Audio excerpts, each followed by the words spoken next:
যে একটা শিল্পীর জীবন, শুরু, শেষ, উত্থান, পতন, ত্যাগ, তিতিক্ষা। কারণ আপনি আমাকে বলেছিলেন, এই অনুষ্ঠানে বললেন যে আমার অবস্থানটা খুব হাঁটি হাঁটি পা পা করে আমি আজকে অনেক লড়াই করতে হয়েছে আমার। সেই টাইমে অনেক নায়ক ছিল, নায়িকা ছিল।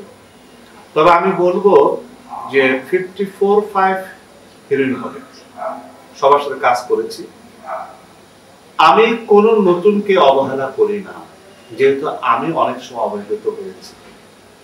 সেই জন্য নতুনদেরকে আমি সবসময় স্বাগতম জানাই, স্বাগত জানাই। আর ভাগ্যবান যে বাংলাদেশে বিখ্যাত বিখ্যাত পরিচালকদের সাথে কাজ করার সৌভাগ্য হয়েছে।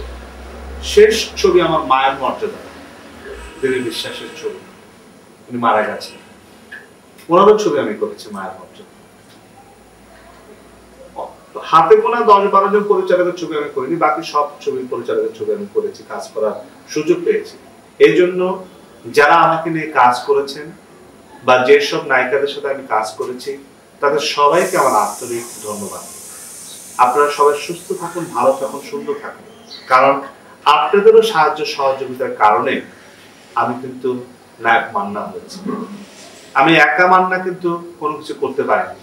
কোনো না কোনো নায়িকার সহযোগিতা পেয়েছি, কোনো না কোনো পরিচালকের সহযোগিতা পেয়েছি, প্রযোজকের সহযোগিতা পেয়েছি, ক্যামেরাম্যানের সহযোগিতা পেয়েছি, মেকআপ ম্যানের সহযোগিতা পেয়েছি, প্রোডাকশন বয়, ড্রেস ম্যান, প্রোডাকশন ম্যানেজার, চলচ্চিত্রের সাথে যারা বাসিন্দা তাদের সবারই সাহায্য সহযোগিতা পেয়েছি। তো ইতিহাসের পাতা হয়তো লেখা থাকবে, যেমন আমি থাকবো না এই পৃথিবীতে, তখন লেখা থাকবে যে আমার গুণের কিছু কাজগুলো লেখা থাকবে, বা কি কি কাজ আমি করে গিয়েছি, ভালো মন্দ সবই প্রকাশ হবে। তবু আমি বলবো যে আমি অনেক ভাগ্যবান, আমি মানুষ হিসেবে ভাগ্যবান যে আল্লাহ তাআলা আমাকে সৃষ্টি করেছে। আমার মা বাবার দোয়া ছিল, আমার দর্শকদের ভালোবাসা ছিল, আমার স্ত্রী, আমার সন্তানদের সান্নিধ্য ছিল, তাদের সবারই সহযোগিতার কারণে আমি মান্না হয়েছি। সর্বোপরি আল্লাহর রহমত ছিল আমার উপরে, এই কারণে মান্না হয়েছি। আপনাদের সুনাম পেয়েছি, আপনাদের সান্নিধ্য পেয়েছি, আপনাদের কাছ থেকে অনেক অনেক সহযোগিতা পেয়েছি, ভালোবাসা পেয়েছি, যার কারণে আমি আজকের এই মান্না হয়েছি।